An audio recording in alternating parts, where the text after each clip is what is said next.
Start చేసినామా?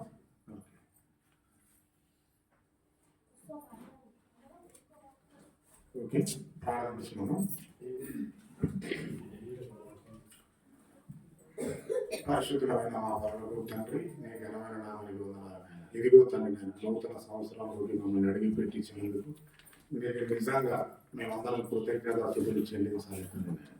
ఈ భూమి మీద తండ్రి ఈ నూతన సంవత్సరంలో మరి లోకంలో చేసుకున్న విధానం అదంతా మీరు చూస్తున్నాం తండ్రి. ఇదిగో తండ్రి, మేమైతే పిల్లలంగా మరి మాటలు నేర్చుకొని అసలు మీకు ఎలా కృతజ్ఞత చెప్పాలి, ఏ విధంగా చెల్లించాలి స్థుతులతో అని ఇంకాస్త లోతులోకి వెళ్ళి మేమందరం ఆలోచించుకోవచ్చు. మరి నేను అనేక మంది రావాల్సిన వాళ్ళందరూ త్వరగా వచ్చి నీ విలువైన మాటలను వినటకు మంచి జ్ఞానాన్ని వాళ్ళకి ఇచ్చకపోతున్న నాకు పరిశుధాత్మ సహాయం చేయమని యేసుక్రీస్తున్నాం అడుగుతున్నాం తండ్రి. ఆమేన్. ఓకే, మీ అందరికి చేరి వచ్చిన మీ అందరికీ యేసుక్రీస్తున్నాములో వందనాలు తెలియజేస్తున్నాం పిల్లలు. మరి మీ అందరికీ హ్యాపీ న్యూ ఇయర్. ఓకే పిల్లల,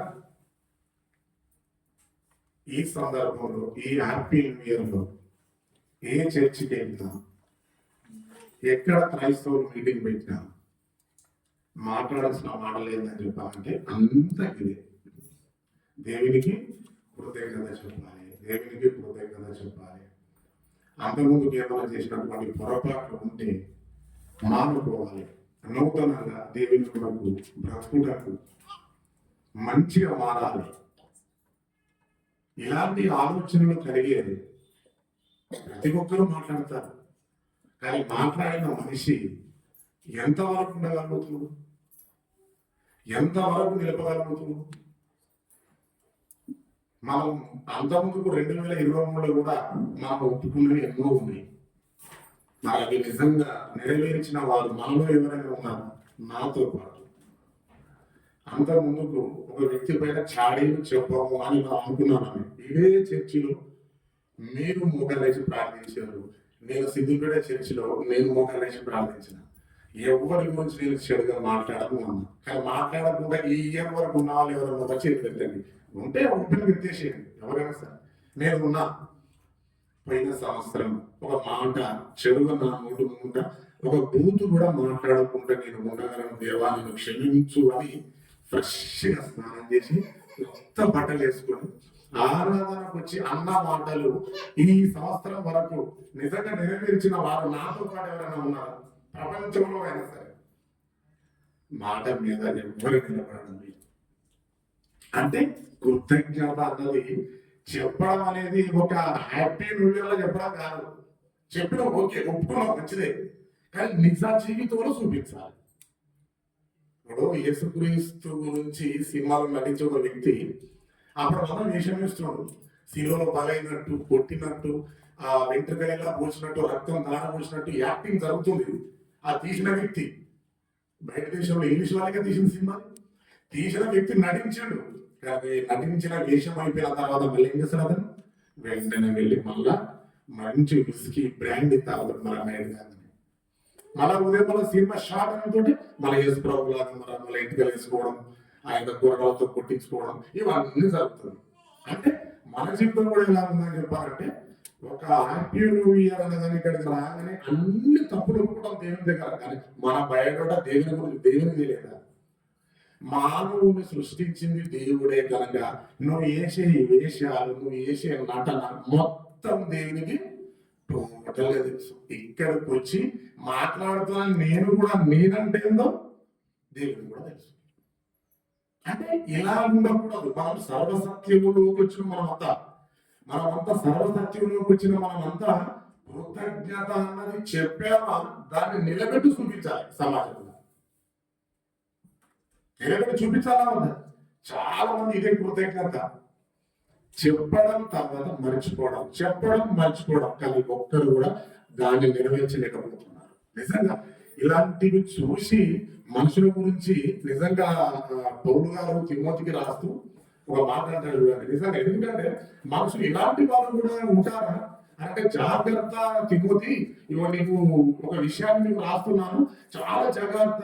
మరి ఎందుకంటే ఇలాంటి మనుషులు కూడా భూమి మీద ఉంటారు కనుక కనీసం కృతజ్ఞత కూడా చెప్పని వాళ్ళు కూడా ఉంటారు. ఇక మనమన్న కృతజ్ఞత ఆదాయంతో చెప్పినాం కానీ కృతజ్ఞత కూడా చెప్పని వాళ్ళు ఉంటారు. అట్లా చూడండి 2 తిమోతి రాసిన పత్రిక 3వ అధ్యాయం 1వ వచనం ఏమంది ఇక్కడ, అంత్య దినములలో అపాయకరమైన కాలములు వచ్చునని తెలుసుకున్నాము అన్నాడు. ఇది ఏంటిది? మనం ఎక్కడ ఇప్పుడు ఏ స్థితిలో ఉన్నాం? అంత్యకాలంలో ఉన్నాం.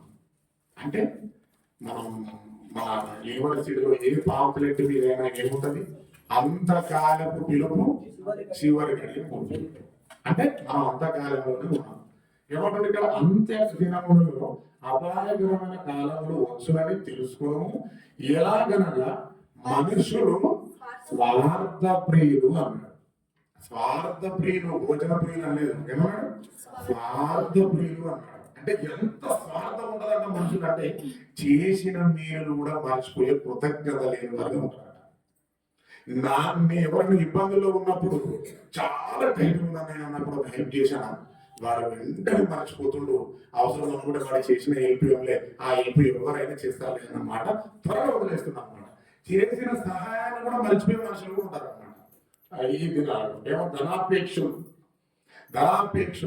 ఎంత ధనాపేక్షలు అంటే ఉన్నది సరిపోక కూడా ఇంకా కావాలని చెప్పి రోడ్ల మనుషుల పైన దేవుని వదిలేసి కూడా ఆదివారం ఆరాధన కూడా వదిలేసి కూడా వ్యాపారానికి వెళ్ళే వాళ్ళు ఉంటారు. ధనాపేక్షలు. దేవుని వాక్యాన్ని కూడా మనిషి దాన్ని ప్రియారిటీ ఇవ్వక మరి ధనాన్ని ఎక్కువ సంపాదించుకుంటే ఇదే కదా అన్నిటికీ మూలం అని చెప్పని వాక్యాన్ని కూడా మనిషి చివరికి ధనమే దిక్కని చెప్పని ధనాపేక్ష కలిగి వాక్యాన్ని మనిషి కూడా పోయేవాళ్ళు ఉంటారు ఈ అంత్య దినాలు. ఇంకోటి ఏం చెప్పాడు? పెంకములాడు వారు అన్నాడు. అంటే గొప్పలు చెప్పుకునే వాళ్ళు అన్నాడు. ఇక్కడికి వచ్చి అంత ఇంత గొప్ప చెప్పుకుంటాడు. ఇంటికి వెళ్ళే వారికి గదెక్కకుండా గదె చెప్పు ఉంటుంది. చాలా మంది రోడ్ల మీద మంచి మంచి బట్టలు వేసుకొని ఆ షూ వేసుకుని బట్టలు వేసుకుని అక్కడ నిలబడితే మనకు అనిపిస్తుంది, అబ్బా ఎంత బాగుండో, నేను ఇల్లు ఎట్లుందో, ఇంటికి వెళ్తే ఏ స్థితిలో ఉందో మనం అనుకుంటాం. కానీ ఇంటికి వెళ్తే అప్పుడు ఇంట్లో ఎవరు మాటినాడు, వాళ్ళ పరిస్థితి భయంకరంగా ఉంటుంది. తల్లిదండ్రులు దూషిస్తుంటారు, తిడుతుంటారు, నువ్వు దేనికి పనికిరావు, పోకపోకు అని అనుకుంటారు. మన రోడ్డుకి వెళ్ళిన తర్వాత మనం చూస్తే గొప్ప బట్టలు వేసుకుని వెళ్తే ఇంటికి వెళ్తే ఏ రేంజ్లో ఉండవు అనే పని గొప్ప చెప్పుకుంటారు బయట. అంటే బింకం నవత్నాలు చెప్పేవాళ్ళు ఉంటాం. అహంకారులు. ఈ అహంకారం గురించి అయితే చెప్పక్కర్లేదండి. ఎంత అహంకారం ఉంటుందంటే ఒక్క వ్యక్తిని క్రైస్తవమైనా సరే ఒక్క ఇట్లా మెసేజ్ చూసుడు, నేనా అనే చంద్రబాబు సినిమాలో డైలాగ్ నేనా అంటుంటది. అప్పుడు షాట్ వస్తుంటది మనం సరళంగా టీవీలో చూస్తున్నప్పుడు. నేనా అంటే ఇప్పుడు ఎవరిని ముట్టుకున్న క్రైస్తవుని నాకేం తక్కువ అన్న అహంభావం కూడా మనుషులో ఉంటుంది. ఇంకేమన్నాడు? దోషకులు. అసలు దేవుని నమ్ముకున్నా కానీ ఇక్కడ భక్తిగా ఉన్న ఇంటికి వెళ్ళిన తర్వాత వాళ్ళ పరిస్థితి అయితే మరి దారుణం ఉంటుందట. ఈ అంత్యదినాలు దోషమే.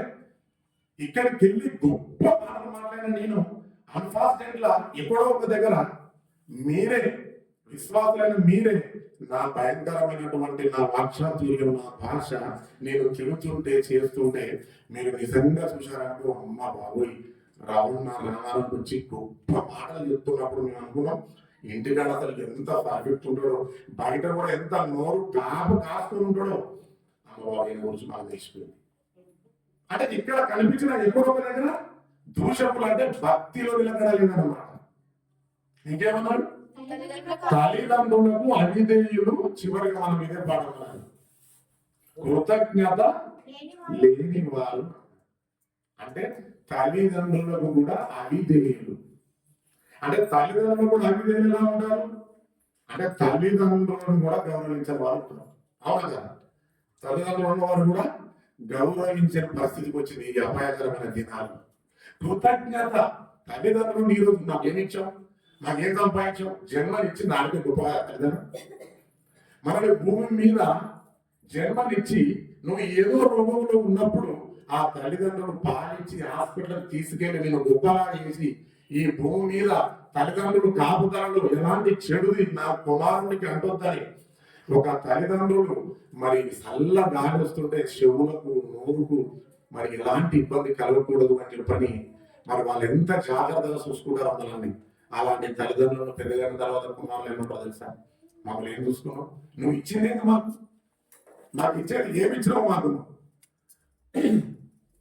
అంటారా కదా? ఎంతమంది చూస్తున్నాం మనం గ్రామాలలో? తల్లిదండ్రులకు కూడా అవిధేయులు అన్నాడు. అంటే కృతజ్ఞత కూడా లేనివారు. ఇక్కడ తల్లిదండ్రులకి కృతజ్ఞత చెప్పని వాడు దేవునికి కృతజ్ఞత చెప్పాలి. బాగా ఆలోచించి, తల్లిదండ్రులకి కృతజ్ఞత చెప్పని వాడు దేవునికి కృతజ్ఞత చెప్పాలి కదా. లేదా మనం ఇంతవరకు మన పట్ల చేసిన మేలులకు, మనకు చేసినటువంటి మేలులకు మనమే కృతజ్ఞత చెప్పదలేదు. కృతజ్ఞతలు మనకు ఉన్న వారి పట్ల మన కృతజ్ఞత లేవు. అందుకే అపాయకరమైన దినాలలో, అంత దినాలలో ఇలాంటి వారు వస్తారు. కృతజ్ఞత లేదు, తల్లిదండ్రులకు కృతజ్ఞత ఇవ్వరు, గౌరవం ఇవ్వరు, మనం హెల్ప్ చేసిన వారికి కూడా జ్ఞాపకం చేసుకోరు.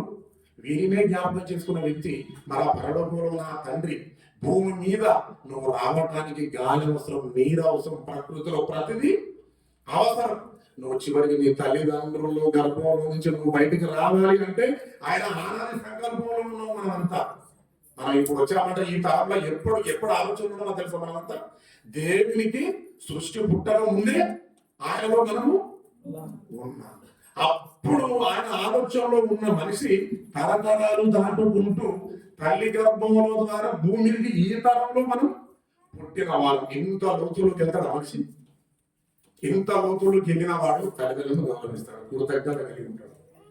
దగ్గర బదులు సహాయం చేసిన వారికి కూడా కృతజ్ఞత కలిగి ఉంటాడు. వీరిద్దరికి కృతజ్ఞత కలిగిన వాడు దేవుని కూడా కృతజ్ఞత కలిగి ఉంటాడు. దేవుడు ఎక్కడ ఉన్నాడు? లేడు. అంటే మేలులు చేసినప్పుడే ఈ హ్యాపీ న్యూ ఇయర్ లో మనం దేవా నన్ను ప్రమాదాల నుంచి తప్పించాం, మాకు ఆపదలు తప్పించాం, మాకు అప్పుడుంటే నేను ప్రార్థించినప్పుడు మాకు సమస్య నుంచి ఒడ్డెక్కించాం.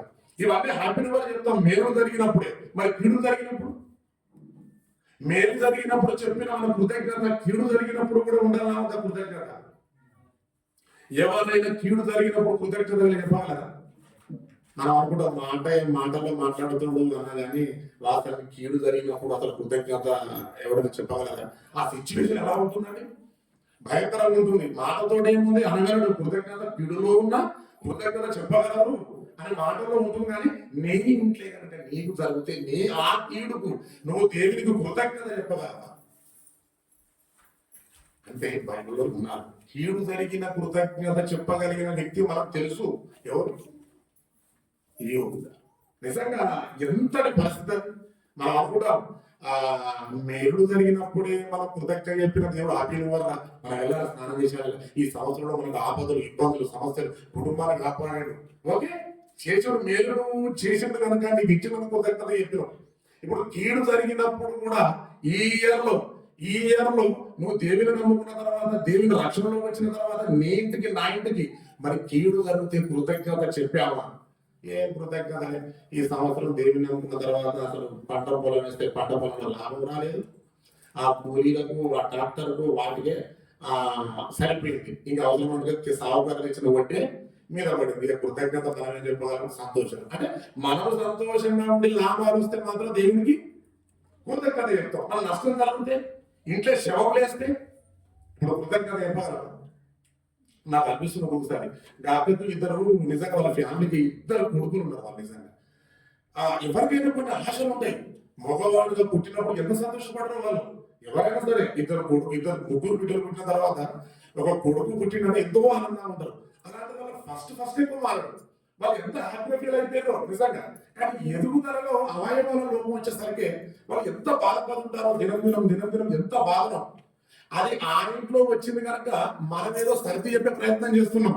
అలాంటి పరిస్థితి మనకుంటే మన మేలు దేవుని చెప్పగలం. నిజంగా దేవుడా, నిజంగా నీ ఆలోచనలో ఏముందో, నువ్వు ఎందుకు వీళ్ళని సృష్టించినావు, ఎందుకు పుట్టించినావు?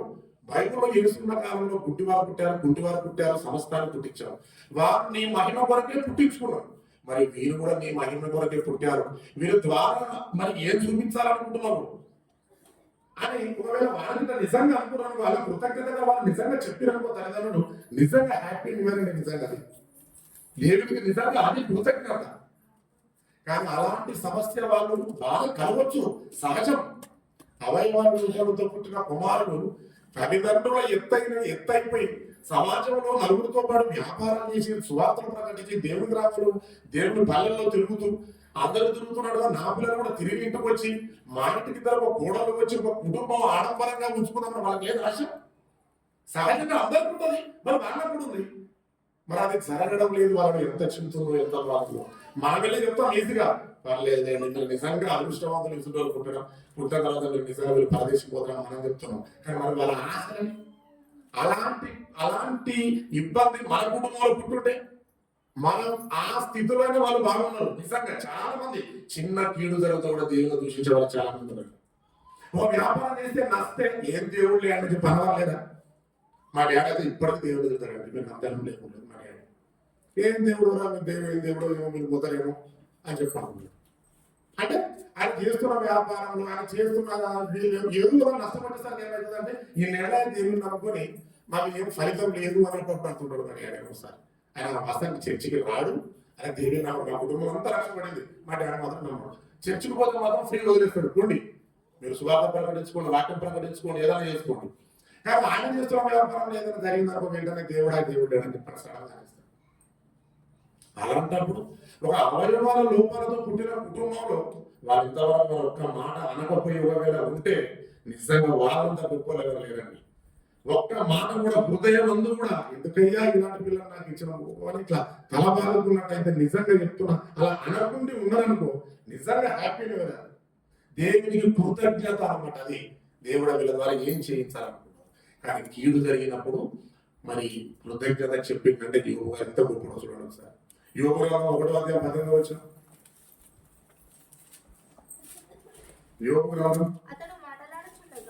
చూడండి ఎలాంటి ఇన్సిడెంట్లు వచ్చినాయో చూడండి. యోగు గురించి మన అందరికి తెలుసు, కానీ మరొకసారి జ్ఞాపకం చేస్తాం ఎలాంటి ఇన్సిడెంట్. అలాంటి ఇన్సిడెంట్లు నీ హార్ట్ తట్టుకోగలదా? ఇక్కడ ఫ్యాన్ అయ్యండి సార్. అంటే మన హార్ట్ తట్టుకోగలదా? ఏదైనా సరే ఆస్తి నష్టం జరుగుతూనే దైవాన్ని దూషించే మనిషి చివరికి మనుషులు మరణిస్తే దేవుని దూషించకుండా ఉంటాడు. అసలు ఏ మనిషి ఈ భూమి మీద ఆస్తి నష్టపోయినా ప్రాబ్లం లేదు, ఆస్తి నష్టపోతేనే దేవుని తిట్టే మనుషుల్లో అపారకరమైన ఈ దినాల్లో తన కుటుంబాన్ని మొత్తం పోగొట్టుకున్నాడు. ఏమన్నా చూడండి అతడు మాట్లాడుతుండగా వేరొకడు వచ్చి నీ కుమారుడు నీ కుమార్తెను తమ అన్న ఇంట భోజనం చేయొచ్చు ద్రాక్షరసం పానం చేయుచుండగా గొప్ప సుడిగాలి అరణ్య మార్గంలో వచ్చి ఆ ఇంట 4 గోడలను మూలలు కొట్టగా అది ఇరువల మీద పడినంత వారు చచ్చిపోయిరి అన్నట్టు. నిజంగాండి పెద్ద వార్త. ఆస్తి పోయింది ప్రాబ్లం లేదు, కానీ ఆస్తి పోతేనే అసలు మనిషి అసలు యోగంలో తెలుసా తూర్పు దేశంలో ఆ తరంలో తూర్పు దేశంలో ఉన్నటువంటి గొప్ప ధనవంతుడు సజ్జనుడు మంచి హృదయం గలవాడు 10 మందికి న్యాయం చెప్పి సమకూర్చేవాడు. అసంటి వారి ఇంట్లో ఒక విషయం జరిగింది. ఆస్తి నష్టపోయిన ప్రాబ్లం లేదు, కానీ ఆస్తి వచ్చింది పోయింది అనుకున్నాడు. చివరికి కన్న కుమారుడు కుమార్తెలు పోయిన వార్త రాగానే నిజంగా ఎవరైనా హార్ట్ తట్టుకోగలదు. ఒక్కడు మరణిస్తేనే మనం ఎంత అయిపోతుందో చెప్పండి. మా సిద్దిపేటలో బాంకులు ఏముంటాడు నిజంగా చాలా డబ్బు సమకూర్చిండు. ఒకటే కుమారుడు అని చెప్పని వచ్చే కూడా చాలా బాగుందని చెప్పని బంగారం గోల్డ్ వాళ్ళు వ్యాపారం చేస్తారు, అన్ని సమకూర్చుకున్నాడు. శ్రీనివాస్ అంటే మీకు తెలుసు కదా, సైమన్ వింటాం చాలా డబ్బు సమకూర్చున్నాడు గురించి దేవుడు సువార్త చేసుకుంటాను. ఉండేదే ఒక్కడు ఏకదం ఫినిష్ అయిపోయాడు, పాట పడతానే లేచిపోయాడు. పరిస్థితి ఏది ఆధారం దిక్కు ఒక్కడే కొడుకు కదా. ఆ ఒక వ్యక్తి మరణించిన తర్వాత ఎలా ఉంటుంది? ఒకవేళ ఆయన హృదయంలో కనుక దేవుడు నాకు కీడు చేసిండు ఇంత పని చేస్తాడా అని ఒకవేళ చెడుగా అనుకుంటే మాత్రం కాదు. ఆ కీడులో కూడా దేవునికి కృతజ్ఞతాస్తుతులు చెప్పే అంత భక్తిలో వెళ్ళిపోవాలన్నమాట మనిషి. అదే నిజంగా హ్యాపీ న్యూ ఇయర్ అంటే. ఇది మార్పు అన్నమాట. దేవునికి కృతజ్ఞత చెప్పేది ఇది. మేలుడు జరిగినప్పుడు చెప్పిన మనమంతా కీడు జరిగినప్పుడు కూడా దేవునికి కృతజ్ఞతాస్తుతులు చెప్పాలి.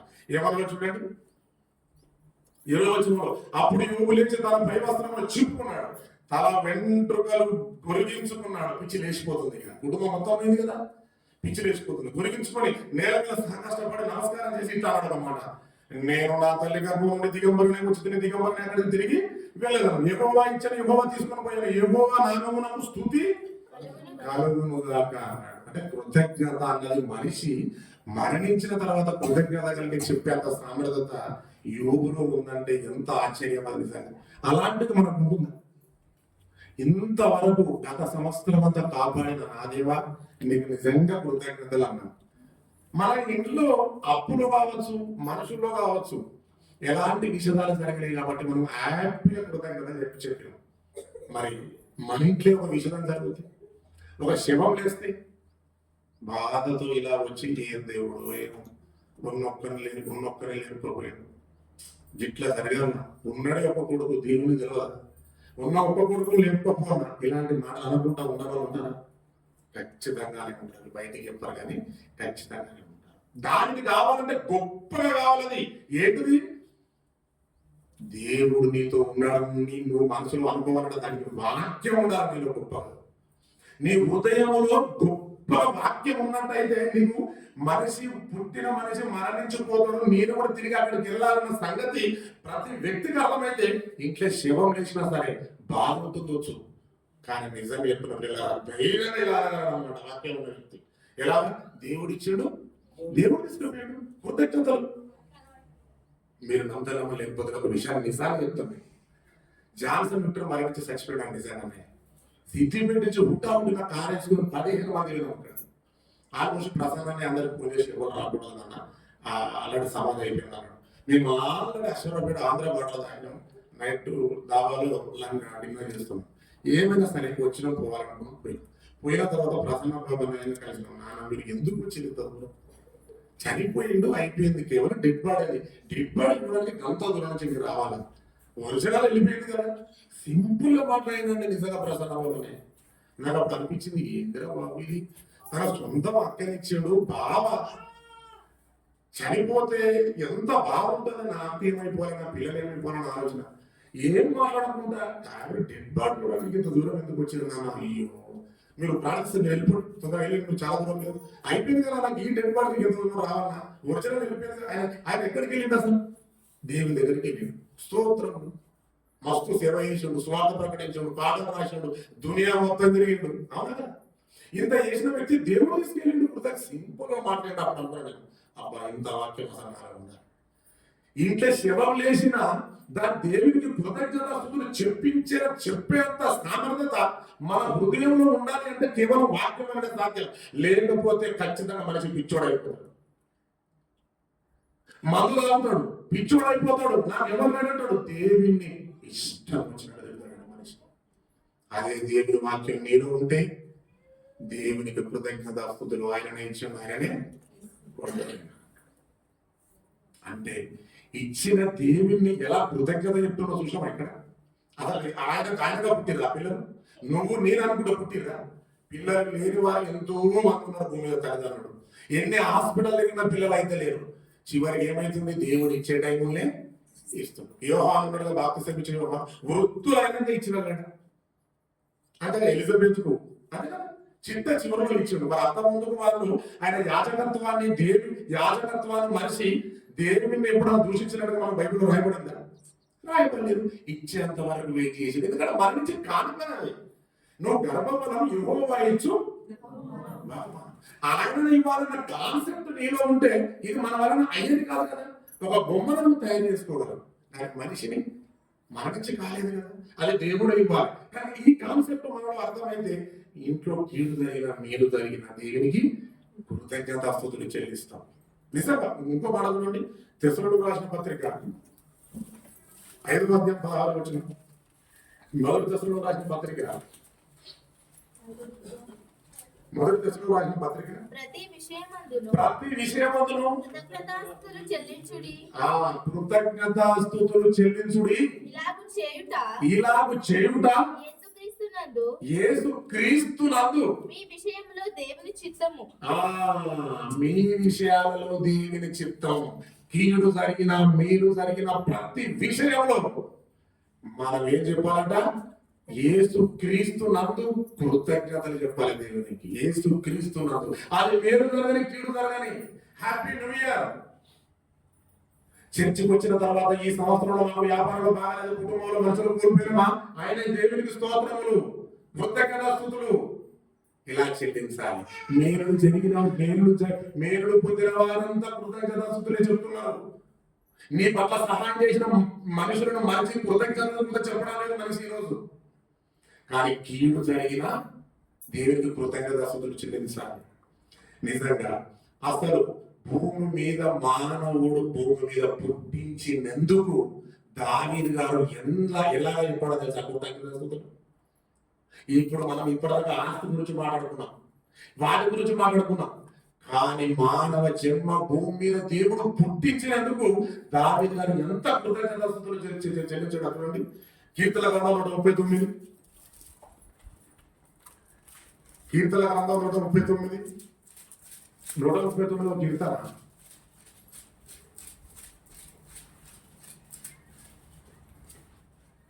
13-14 వచనంలో చూడండి.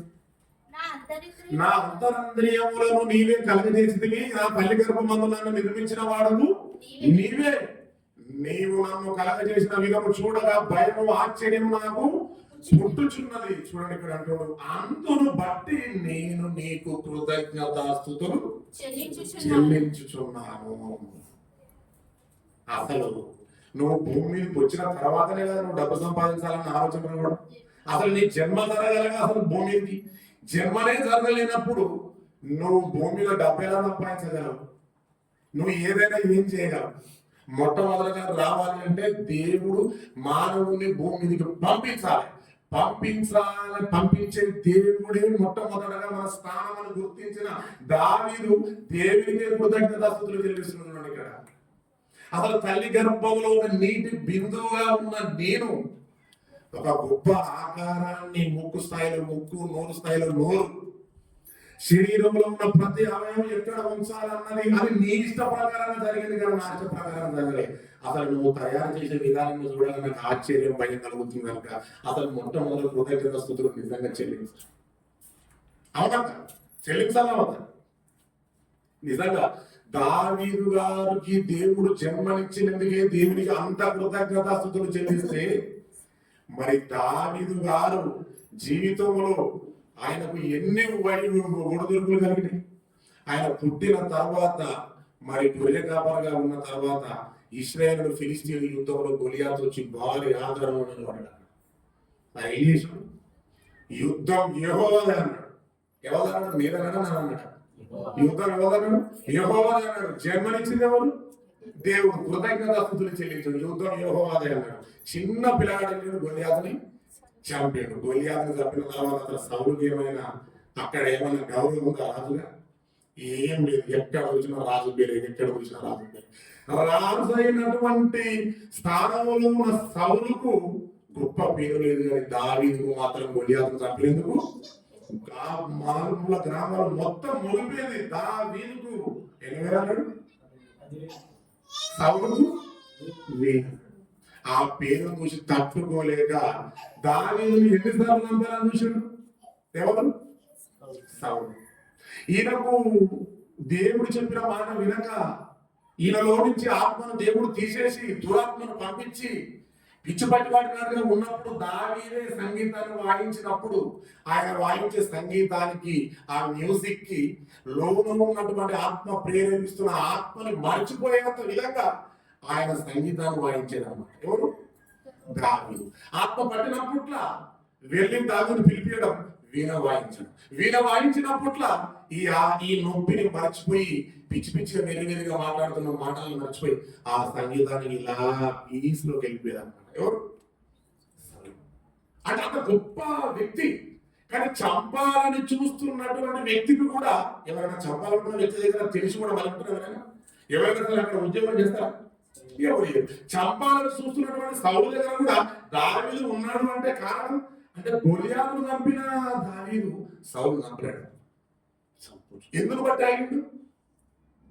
అభిషేకించాడు కనుక చంపకుండా ఆగిండు. మరి ఇలాంటి మరి అపకారం చేస్తున్న వ్యక్తి దగ్గర నిజంగా ఉపకారం చేసాడు ఒక దగ్గర. ఎవరు? దావీదు. రెడ్ హ్యాండెడ్ గా అబ్దుల్లా మనకు దొరికిపోయాడు. ఎవరు? సౌలు. మరి అప్పుడు చంపిండా? చంపలే. చూడండి అది కూడా ఎలా కృతజ్ఞత. మనుషుల పట్ల దావీదు కృతజ్ఞత కలిగి ఉన్నాడు, దేవునికి కూడా కృతజ్ఞత కలిగి. చూడండి మొదటి సమూయేలు గ్రంథం 24వ అధ్యాయం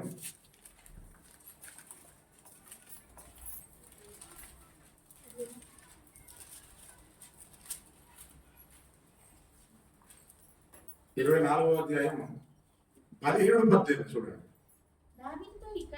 దావీదుతో ఇట్లనెను యెహోవా నన్ను నీ చేతికి అప్పగింపగా. దావీదుతో ఇట్లనెను అంటుంది ఎవరు?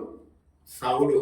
సౌలు వెళ్ళిండు సేద తీసుకుందామని పోయి అక్కడ ఉంది పండుకున్నాడు మంచిగా చుట్టుముట్టంతా సైనికులు పెట్టుకొని. కానీ అబ్దుల్లా గుహం లోబడిలో అందరి భాగంలో దావీదు సైన్యం ఉంది. చంపాయని చెప్పిన దావీదు అనుకున్న వాళ్ళు దగ్గర బంధువులు మనందరూ అంటారు కానీ చంపలేదు. చంపకపోయిన సంగతి ఆయన వేసుకున్నటువంటి షాలు ఆ బట్ట ఉంది కదా, చిన్నగా కత్తిరించాడు, ఆ బట్ట చేతిలో వేసి పెట్టుకున్నాడు. కానీ చేతికి దొరికిన చంపలేదు దావీదు గారు. చూడండి ఏమంటున్నాడు, అందుకు దావీదుతో ఇట్లనెను యెహోవా నన్ను నీ చేతికి అప్పగింపగా నన్ను చంపగా విడిచినందుకు ఈ దినమున నీవు నా అపకారమునకు ఉపకారము చేసిన వాడివైతివి. ఎవడైనా చంపాలని వెంట పడిన వ్యక్తి దొరికినప్పుడు చంపకుండా వదిలిపెడతారా? ఇదే మరి. అందుకే దావీదు ఏమన్నాడు, దేవుడు నా ఇష్టాన్ని ఇది అన్నమాట. అంటే మనుషుల పట్ల దేవుడు దావీదు కృతజ్ఞత కలిగి దేవుని పట్ల కూడా కృతజ్ఞత కలిగి. సంపాదన చూసే వ్యక్తి దొరికినా చంపలేదు, ఇది కృతజ్ఞత కలిగి ఉండాలి. అపాయకర దినములలో ఇలాంటి వారు ఉన్నారంటే లేరు, అప్పుడే ఉన్నారు, ఇప్పుడు ఎవరు లేరు. సహాయం చేసిన వ్యక్తి మర్చిపోయి కృతజ్ఞత లేదు, సహాయం చేసిన వ్యక్తికి కృతజ్ఞత చెప్పలేని వ్యక్తి మరి సృష్టించిన దేవుడు ఉన్నాడు కర్త, ఆయనకు కృతజ్ఞత చెప్పగలడ మనిషి? ఆడదా వెళ్ళగలడా? తల్లిదండ్రులైనా గౌరవించలేని మనిషి అక్కడ దేవుడిని గౌరవించగలడా? చూడండి, నిజంగా దావీదు తల్లిదండ్రులను సన్మానించాడు, పుట్టించినందుకు దేవుణ్ణి కృతజ్ఞతాస్తుతులు చెప్పాడు. ఇక్కడ చంపాలనుకున్న వ్యక్తి దొరికినా కానీ చంపలేదు. నిజంగా నాకంటే నువ్వే నీతిపరుడు అన్నాడు సౌలు. నాకడ నువ్వే నీతిపరుడు, నువ్వు నిజంగా రాజేద్దాం అన్నాడు. అనలేదా అన్నాడు. నిజంగా ఆయన చేసినటువంటి దేవుడు చేసిన మేలులకు ఆయన వెనకాల దేవుడు ఉన్నాడని ఎంత నమ్మిండో మరొక సార్ ఆయనకి ఒక మాట అంటున్నాడు. ఒక మాట అదే కీర్తన 103 చూడండి, 103 కీర్తన.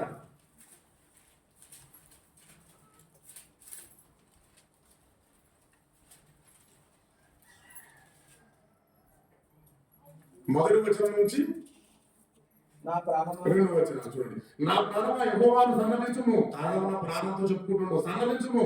నా అంతరంగంలో ఉన్న సమస్తమా అన్నాడు. అంటే ఆయన బాడీలో ఉన్నటువంటి ప్రతి అవయవాన్ని చెప్పుకుంటున్నాడు ఆయననే తన అవయవాలకు. నా అంతరంగంలో ఉన్న సమస్తమా ఆయన పరిశుద్ధ నామమును సన్నతించుము. నా ప్రాణమా యెహోవాను సన్నతించుము. ఆయన చేసిన ఉపకారములలో దేనిని మరవకు అన్నాడు. ఏ కృతజ్ఞతలండి ఇది! ఇట్లా ఉండాలి కృతజ్ఞత చెప్పడం దేవుడికి. అంటే ఆయన చేసిన మేలులో ఒక్కలను కూడా మరవద్దు. చెయ్యి నువ్వు మరవకూడదు, కన్ను నువ్వు మరవకూడదు. శరీరంలో ఉన్న ప్రతి అవయవం దేవుడు చేసిన ఉపకారాలు ఎన్నో ఉన్నాయి. దాని అసలు నువ్వు మరవకు. నేను వద్దన్నాను మరవద్దు. అసలు ఎప్పుడు ఆయన శుద్ధిస్తూనే ఉండాలి. ఎందుకంటే ఆపదలో ఉన్నప్పుడు ఆడుకున్నాడు. గొలియాతును ఓడించడం అంటే మామూలు విషయం. సైనికులు ఇక్కడక్కడ దిబ్బడేసి వేల మంది కొట్టుకుని చచ్చిపోతే బాగుంటుందని చెప్పని ఈ ఇద్దరిట్లో ఎవరు యుద్ధానికి వచ్చినా ఒక్కరు ఓడిపోతే ఆ దేశానికి కింద బానిసలు కావాలి. ఆ దేశం కింద వీళ్ళు మనుషులు బానిసలు కావాలి, ఫిలిస్తీన్ల కింద దేశాలకు బానిసలు కావాలి. అలాంటప్పుడు నెలల తరబడి రోజుల తరబడి ఒక్కడు కూడా ముందులేక వాడు డబ్బాలు కూడా గొలియాతు పలాశుడై చూసుకున్నామంటే ఒక్కడు కూడా ఆడ తోడు దేవుడికి దాగి కదా సీను రాలేదు. దాగి వెనకాలన్నా దేవుడే. ఒడిశాల రైతులు కొడితే గొప్పడు చచ్చిపోతారు. ఇక్కడ ఆలోచించి ఒడిశాల రైతులు కొడితే బిర్యానీలు తిని చికెన్లు తిని మటా తిని మందులు లాగి వాడు 7 అడుగులు 8 అడుగులు పొడుగులోనే ఈ ఒడిశాల రైతు మనకి చచ్చిపోడు. ఆయన విధానం ఎవరు? దేవుడు. అక్కడి నుంచి అర్థమైంది అనమాట. జన్మనిచ్చినందుకు అక్కడ కుదరదని చెప్పిండు.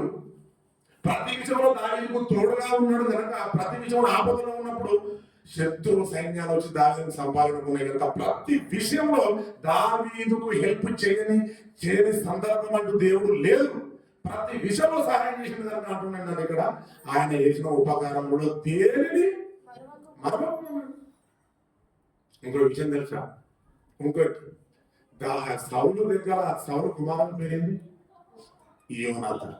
అంటే సౌలేమో దావీదును చంపాలనుకుంటే తన కుమారుడు నా తండ్రి నిన్ను చంపేటట్టు చెప్పని ఎన్నో మార్లు తప్పించిన సందర్భాలు బైబిల్ తీసుకుంటారు.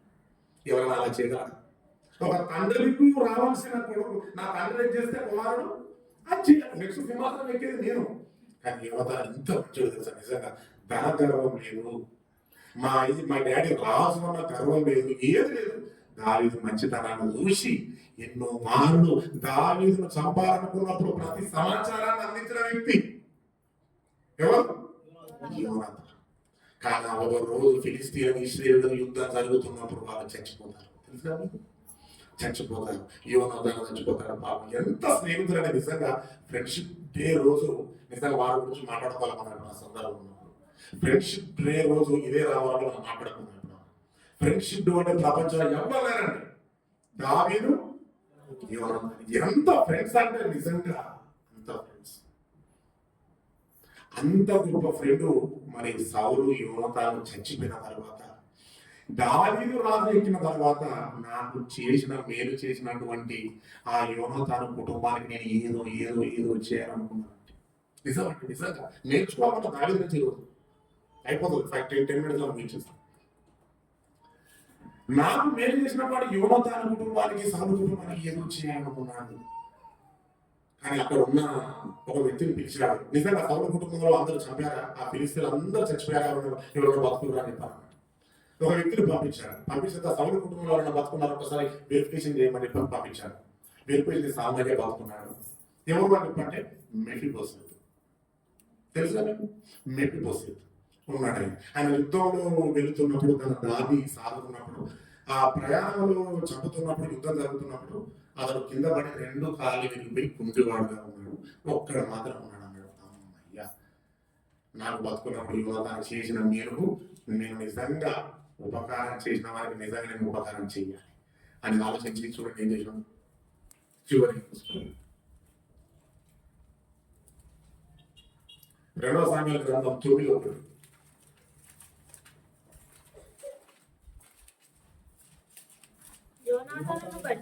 2 సామ్యుయేలు గ్రంథం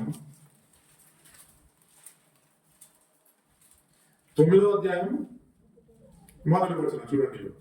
యోనాతాను బట్టి నేను ఉపకారం చూపుటకు సౌలు కుటుంబంలో ఎవడైనా కలడాన్ని దావీదు అడిగాడంట. 6వ వచనం చూడేం చేశాడు. సౌలు కుమారుడైన యోనాతానుకు పుట్టిన మెఫీబోషెతు దావీదు వద్దకు వచ్చాడు. గజ్జల భయపడ్డాడు పాపం ఈ మెఫీబోషెతు. ఎవరి వచ్చి? దావీదు గురించి భయపడ్డాడు. ఎందుకంటే మీరు చరిత్రలోకి వెళ్ళిన తర్వాత చదువుకున్న తెలుస్తాను. దావీదు కుటుంబానికి సౌలు కుటుంబానికి సదాకాలం యుద్ధం జరిగిందని మీరు చదువుకుంటారు. ఇంటికి వెళ్ళి చదువుకోండి. అలా ఇద్దరు యుద్ధకాలం చదువుతున్నప్పుడు అసలు దావీదు కుటుంబానికి సౌలు కుటుంబానికి పడదు అని తెలుసుకున్న మెఫీబోషెతు నా కుటుంబంలో అందరూ చచ్చిపోయారు, నేను ఒక్కడిని మిగిలిన. దావీదు దగ్గరికి వచ్చిన తర్వాత ముఖాన్ని నుంచి భయపడుతున్నాడు. ఎందుకంటే వాళ్ళిద్దరికి బతుకున్నప్పుడు యుద్ధం జరిగింది కదా, నన్ను ఎక్కడ చంపుతాడు అని భయపడాడు. గజ గజ గజ కొనిపోతున్నాడు. కానీ నేను చేసిన యోనాతాను వీళ్ళ తండ్రి యోనాతాను చేసిన మేలు గురించి తెలియదు కదా, మెఫీబోషెతుకు తెలియదు కదా, తినడం భయపడుతున్నాడు. చూడండి ఏమంటున్నాడు. సౌలు కుమారుడు యోనాతాను పుట్టిన మెఫీబోషెతు దావీదు గురించి సాగిలపడి నమస్కారం చేయగా దావీదు అంటుడు, మెఫీబోషెతు అని అతను పిలిచినప్పుడు అతడు చిత్తం నీ దాసుడైన నేను ఉన్నానని. అందుకు దావీదు, నీవు భయపడవద్దు. ఎందుకు భయపడుతున్నావు? మీ డాడీ ఎవరో తెలుసా? యోనాతాను నాకు ఎంత మేలు చేసినో తెలుసా? నేను బతుకున్నప్పుడు మీ తాత ఉన్నాడు ఆ సౌలు, ఎన్నో మార్లు చంపాలనుకున్నాడు కానీ మీ డాడీ మాత్రం నన్ను తప్పించాను. ఆ మేలును బట్టి ఎవరైనా ఒకరు బతుకుంటే నేను ఆ మేలుకు బ్రతికి నేను తీర్చుకోవాలని ఆశపడ్డాను. నిజంగా నువ్వు బతికావు. చూడండి, నిజంగా భయపడవద్దు. నీ తండ్రి అయిన యోనాతాను నిమిత్తం అన్నాడు. చూడండి, యోనాతాను నిమిత్తం నిజంగా నేను నీకు ఉపకారం చూపి నీ పితరు అయిన సౌలు ఊరంతా నీకు మరలా ఇప్పింతును మరియు నువ్వు సదాకాలం నా వల్ల ఎంత భోజనం చేయదు. ఎంత అంటే అసలు రాజు దగ్గర కూర్చొని మళ్ళా భోజనం. ఈరోజు మనం పెట్టుకోవడం అదే టైటిల్స్. అదేనా ఏం పెట్టుకోవడం? నేను నా బల్ల యొక్క సదాకాలం భోజనం చేస్తున్నాను. ఇదే ఈ రిఫరెన్సే అక్కడ ఉంటుంది. మనం అంటే మేలు చేసిన వ్యక్తి దావీదు పుట్టించేందుకు దేవుడికి కృతజ్ఞతాస్తుతులు చెప్పిండు. మానవుడు ఎంత కీడు చేసిన వాని పట్ల మరి అపకారం చేయక ఉపకారమే చూపించిండు. చివరికి సహాయం చేసినటువంటి యోధాల కుటుంబంలో ఒక కుమారుడు పుట్టిన అతను ఇంటికి తీసుకెళ్లి అతనికి ఉన్నటువంటి ఫ్లాట్స్ ల్యాండ్స్ అన్ని ఇప్పించి రాజగారు దావీదు ఇప్పించి నేను తిన్నప్పుడు నాతో పాటు పక్కన ఉండి తినేది కాబట్టి ఎంత కృతజ్ఞత కలిగిన వాడు దావీదు. ఆడు దేవుడికి చూపించిన కృతజ్ఞత, ఇటు స్టేజ్ లో మనుషులకు చూపించిన కృతజ్ఞత. ఇది అంటే హ్యాపీ నిజంగా ఇది నేర్చుకోవాలి. మన జీవితంలో కూడా మన పట్ల కూడా ఎంతో మంది సహాయం చేసే వాళ్ళు ఉంటారు. అది ధన రూపం కావచ్చు, మానవ రూపంగా కావచ్చు. కానీ వాళ్ళందరికీ కృతజ్ఞతగా మనం మనుషులు మర్చిపోకూడదు. దేవుడు మనకి ఇచ్చేటువంటి ఆయుష్ని, మన కుటుంబాన్ని కాపాడుతున్న విధానాన్ని బట్టి ఆయన కూడా మర్చిపోకూడదు. అందుకే దావీదు అన్నారు కదా, దావీదు ప్రతి విషయంలో ఆయనకు ఉపకారం చెల్లించు అంటాడు తన శరీరానికి. అంటే అపకారికి కూడా ఉపకారం చూపించాలి క్రైస్తవుడు. ఈ సంవత్సరం నుంచి మనం ఇది పెట్టుకున్నాం. మనకు ఎవరైతే శక్తులు ఒక దావీదులాగా ఎంత బడి ఎంత తరిమిడు దావీదుని చెట్లు గుట్టలిపోయిన నిజంగా చెప్పాలంటే అరణ్యంలోకి వెళ్ళిపోయాడు. తన కుటుంబానికి కాళ్ళకు చెప్పులు లేక అంత తన్ని మంచిగా చేతికి దొరికిన దానికి సంపూర్ణ వదిలిపెట్టినట్టు. అసలు ఏందని అసలు దావీదు అంటే ఏంది అసలు? ఆయన చేతితో ఎన్నో యుద్ధాలు చేసి రక్తం తడిపిండు. సొలొమోను మందిరం, ఆ పరిసరంలో మందిరాన్ని కట్టాలనుకుంటా కూడా నీ చేతులతో రక్తం ఉంది కనుక కట్టవుతున్నాడు. ఆయన కట్టాలనుకుంటే కట్టించి చూపించు దావీదే. కానీ తన కుమారుడు అప్పగించేసిన దేవుడు సొలొమోను. అంటే దావీదు యుద్ధంలో ప్రవీణుడు, కత్తి లెంతు 1000 మంది చంపగలిగిన సమర్థుడు. అయినా కానీ తనకు అభిషేకించిన దేవుని కుమారుడని గౌరవించి వెంటాడుతున్న వ్యక్తిని చంపక వదిలిపెట్టినంటే ఇది నేర్చుకోవాలన్నమాట దావీదులో నుంచి. అటు దేవుడు జన్మనిచ్చినందుకు దేవునికి కృతజ్ఞతాస్తుతులు చెప్పాలి. ఈ ఆత్మీయ ఈ కొత్త సంవత్సరంలో మన పట్ల మనం మేలు చేసిన వారికి కూడా చూపించాలి. కీడు చేసిన వారిని సైతం వెళ్ళి మాట్లాడి వాళ్ళతో సమాధానం పడాలి. ఇది అన్నమాట హ్యాపీ. ఓకే, మరి ప్రార్థించుకుందాం. పరిశుద్ధమైన నా పరలోకపు తండ్రి, నీ ఘనమైన నామమున వందనాలు. ఇది కూడా తండ్రి నిజంగా తండ్రి మానవ జన్మకు నిజంగా కృతజ్ఞత ఉన్నా అంటే నిజంగా మనుషులు కృతజ్ఞత చూడలేదు తండ్రి. నిజంగా దావిని చూపించండు కృతజ్ఞత. భూమి మీద పుట్టించినందుకు నిజంగా కృతజ్ఞత అన్నాడు. ఆయన చంపాలనుకున్న వారిని సైతం ఆయన మరి అవగాహన చేయక ఉపకారం చేసిండు. తనకు సహాయం చేసినటువంటి యోధాల కుమారుని కూడా తన బలగంతుని కూర్చోబెట్టుకుని అన్నం పెట్టాడు. ఇది తండ్రి ఈ రోజు మేము దావీదు నుంచి మాకు నేర్పించింది. మేము కూడా ఈ కొత్త సంవత్సరంలో మేము కూడా తల్లి మాకు ఎవరెవరైతే సహాయం చేశారో ఉపకారం చేశారో వాళ్ళందరి పట్ల మేము వెళ్ళి మరి మాట్లాడి మీరు కృతజ్ఞతాస్తుతులు చెప్పి చెల్లించి మరి అందరూ నేను మరి భూమి మీద సమాధానంతో బతకాలని నిజంగా తనకి ఇది కదా తండ్రి మీరు కోరుకున్న హ్యాపీ న్యూ ఇయర్. ఈ సంవత్సరంలో మేము అందరి పట్ల కృతజ్ఞత కలిగి అందరి పట్ల మంచిగుండి ఎవరిని ఇబ్బంది పెట్టకుండా ఈ చిన్న జీవితంలో జన్మనిచ్చినందుకు నీకు కృతజ్ఞత. భూమి మీద మనుషుల పట్ల మాకు చూపించిన మేలు చేసిన వాళ్ళకి కృతజ్ఞత. కీడు చేసిన వాళ్ళ గురించైనా నువ్వు కృతజ్ఞత చూపించాలి. మంచి పిల్లలంతా పేరు పొంది నీ కుమారులు అనిపించుకోవడానికి మంచి భాగ్యం మనం విడుకుంటూ మరి నెక్స్ట్ మాట్లాడబోతున్నాం. అనేకులు మీరు తోడుగా నడిపించమని యేసుక్రీస్తునామమున అడుగుతున్నాను. ఆమేన్.